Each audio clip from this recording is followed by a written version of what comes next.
Parashat Masei talks about the travels of the Jewish people in the desert. And it seems to be quite simple. It seems to be, they went from here to there, and from there to the next place. Multiple places in the desert. And the Torah is just enumerating it to us. But when we look into greater depth, it's going to share with us some fascinating insights to life. But just through a remes, through a hint, we're going to pick up such wonderful wisdom. And today's wisdom that we're going to take from Parashah Masei is the pathology of a liar, the life of a liar, of a person that cannot say the truth. What's it like? What's it like? So, lesson number one in being a liar is you have to have the absolute best memory, because you got to remember what I said to him, what I said to that guy, what I said to that guy, what's the guy. Everybody is saying a different story to. Now, when you continue your conversations with them, you need to know where you left off and what story exactly. So liars must have the most absolute best memory. Now, another aspect of a person that is lying, and he needs to compensate, because not always he remembers exactly the story he told you, is he needs to talk really fast. By talking very fast, like very much like a guy in the auction, they confuse you with the details, and therefore by talking really fast, you just hear some of the information and you don't really catch it all, but you're convinced that, listen, if the guy can say all this so fast and so convincing, must be saying the truth. Another application of a liar is they try to get you very intimate and close. They bring you in physically. Let me talk to you. Let me share with you something about me and you. Listen, I can't tell everybody about this deal, but I'm letting you know that this is crazy. You know why? Because I like you. You're my friend. You're this, that. I get into you close. Hey, wink, wink. It's me and you.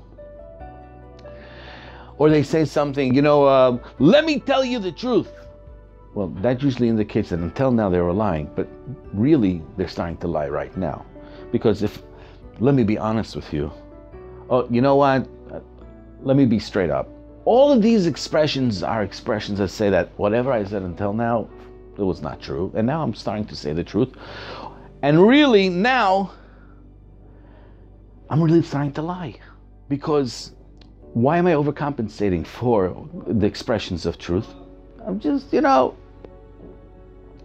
the truth is, if you listen really careful to what they're saying, you will see that they're contradicting themselves constantly. And therefore, as you call them out on their contradictions, you know what happens? They start to create a new story. They enhance the story and they start making up new facts just to cover up. And that's the gifted abilities of a liar. Great memory, intimacy, bring you close. It's this between me and you. And what happens is, the Gemara in Shabbat tells us, in Daf Kuf Dalid, Sheker mikarven milin, emet meracheket. The letters of the word sheker, which represents a lie, the letters are one next to each other in the alphabet. Aleph, Bet, Gimel, Dal, He, Vav, Zayin, Kuf, Resh, Shin, Shin, Kuf, Resh. They're all together, right? They're not in sequence because they're a lie, but they're one next to another. Notice the Talmud is coming to teach us the essence of a liar is a person that will get close into you. He'll get into your guts and he'll be working you. It's funny, I never met the guy in my life, and all of a sudden, in 2 days, he's my best friends, and I'm telling him everything. Hello, relax, take it easy. Sheker mikarven milin. The letters are close to one. Emet. You know what truth is? A person that's a man of truth doesn't have to sell. All he needs to do is say the truth. Emet miracheket. The Talmud is telling us the letters Aleph, Mem, Taf are the most distance from one another. Meaning to say, when you want to find a person that's truthful, the way he talks is he's slow, he's calculated, he's thinking before he answers, because he doesn't want to have a fantastic memory. He just wants to be honest, and he wants to recall exactly the way things were. So he internalizes the concepts and he expresses it to them. Now, in the Parashah, it tells us a verse like this. Vayis'u me'itam vayachanu al pi hachirot. They went from a place called Etam and they rested in a place called Pi hachirot. Etam is the letters Emet, truth. They left Emet, vayis'u me'itam. Where did they end up?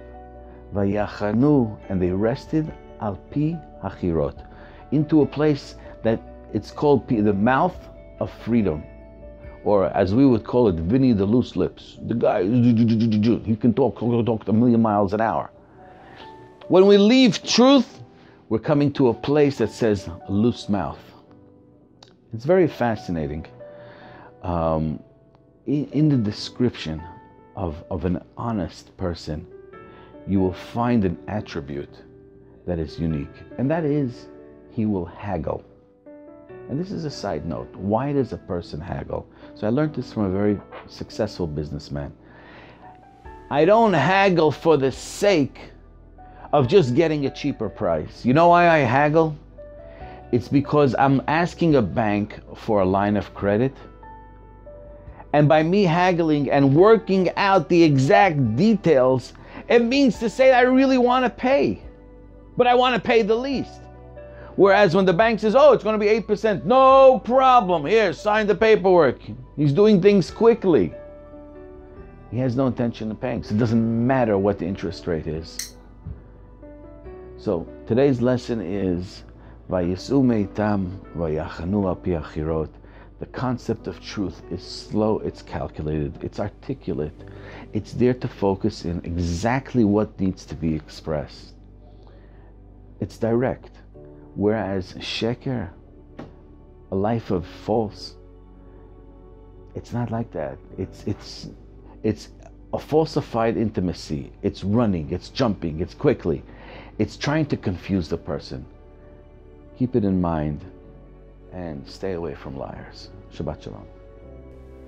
Thank you for watching. Please click right over here to subscribe to our other videos that will be coming shortly. Thank you.